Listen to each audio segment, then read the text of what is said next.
Lalu kemudian yang keempat, yang membuat amal kita ini terhapus, qillatul haya, sedikit punya rasa malu. Udah enggak punya rasa malu lagi. Untuk berbuat maksiat enggak punya rasa malu. Tapi kalau ngaji, malu malahan. Ya, jadi orang bener malu katanya. Wah, saya malu ke pengajian. Ntar dibilang tumben, makanya ngaji biar nggak dibilang tumben. Ini kan gara-gara nggak pernah ngaji, ya wajar, orang juga mungkin sekali tumben. Tapi ada juga orang yang alhamdulillah sekarang udah mau ngaji, kan begitu. Ya makanya kita jangan bilang tumben Pak sama samping kiri kanan kita, tumben lu ngaji ada di sini, gitu ya. Biasa lu pagi-pagi begini hari Minggu pergi, jangan. Tapi kita alhamdulillah kita bisa silaturahim sekarang, begitu. Jadi orang seneng, ya. Makanya tadi sekarang orang berbuat maksiat tuh nggak malu-malu lagi. Orang pamer aurat sekarang udah nggak malu-malu Pak, sengaja dipertontonkan.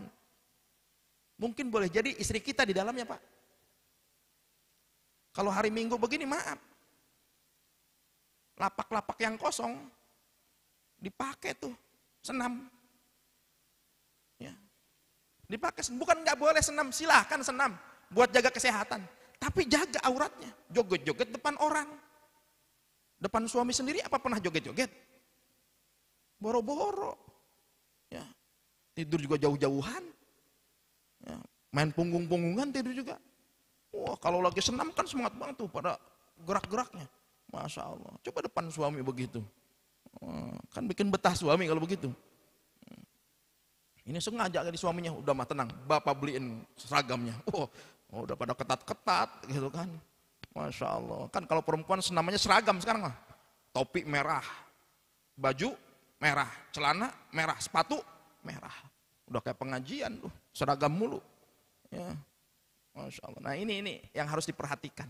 Kita sekarang sudah mulai hilang rasa malu itu. Makanya kata Rasulullah, al-haya minal iman. Malu itu sebagian dari iman. Ya. Malu sebagian dari iman. Jangan sampai hilang rasa malu yang ada pada diri kita. Allah pun sudah ingatkan dalam surat Fussilat, ya, ayat ke-40, kata Allah, i'malu ma syi'tum innahu bima ta'maluna basir. Silahkan, kau melakukan apapun silahkan. Kata Allah, silahkan, kau mau lakukan apa silahkan. Mau maksiat, mau durhaka silahkan. Tapi ingat, innahu sesungguhnya Allah, ya maluna basir, melihat apa yang kamu kerjakan. Allah melihat, Allah tahu. Ya. Jadi kita ini dalam tatapan Allah, dalam penglihatan Allah. Bahkan setiap hari yang namanya malakul maut, malaikat Ijrail, natap setiap wajah kita 70 kali. Setiap hari. Masya Allah.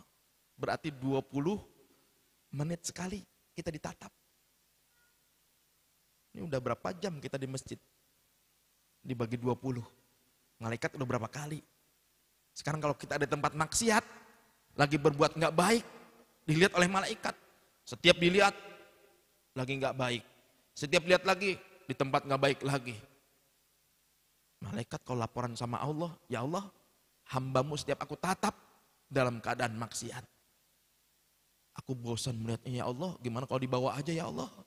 Lagi maksiat tadi dibawa malaikat maut. Ya, naudzubillah min dzalik. Ya, mudah-mudahan ini kita dijaga nih rasa malu kita, ya. Di saat orang sudah tidak lagi punya rasa malu. Ini besok tahun baruan Pak, tahun baruan. Orang udah nggak malu-malu lagi maksiat. Tahun lalu saja, maaf. Apa alat kontrasepsi ya? Beres tahun baruan, alat kontrasepsi.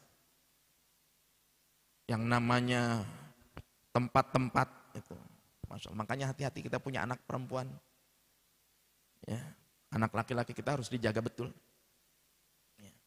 Maka insya Allah kalau majelis Az-Zikro ngajak di Atin, ya, ngajak di Atin. Malam tahun baru itu ada kegiatan di Atin yang dulu Ustadz Arifin membangun sinergi dengan Masjid Atin. Insya Allah Az-Zikro malam tahun baru itu ada kegiatan zikir di Atin, ya. Insyaallah doakan mudah-mudahan lancar acaranya, ya, diberikan kemudahan oleh Allah Subhanahu wa taala, ya, sehingga di saat orang-orang maksiat kita mah taat deh, ya, kita taat gitu. Jangan malah ikut-ikutan, ya, ntar di sini rame ya. Taman rame nih, pindah ke gor, ya, pindah ke gor. Makanya aparat ini harus juga bertanggung jawab, ya. Ini ada nih, ya, orang kecamatan nih.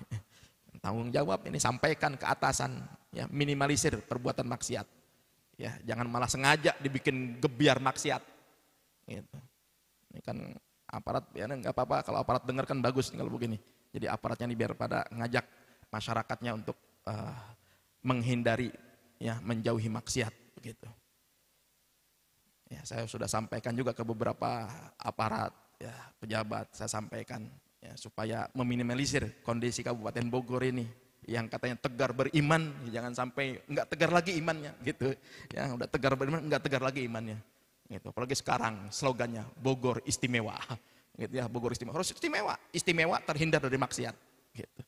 Ya, makanya malam Selasa besok di puncak bikin zikir juga itu, ya, Habib Rizik dan para habaib lainnya bikin zikir di puncak, ya. Nanti di Bogor juga malam tahun baru juga Habib Mahdi juga sama bikin kegiatan juga, ya, untuk meminimalisir maksiat, gitu. Jangan biarkan kemaksiatan merajalela di tempat lingkungan tempat tinggal kita, gitu. Ya, makanya kita harus tadi punya rasa malu kalau berbuat keburukan itu, tapi kalau berbuat kebaikan udah sekarang ajak orang, jangan malu-malu lagi ngajakin orang, ya, ngajakin ke alisan, ajakin dah, yuk kajian di alisan, ajakin orang semua. Biar apa? Biar banyak orang yang mendapatkan hidayah Allah Subhanahu wa taala.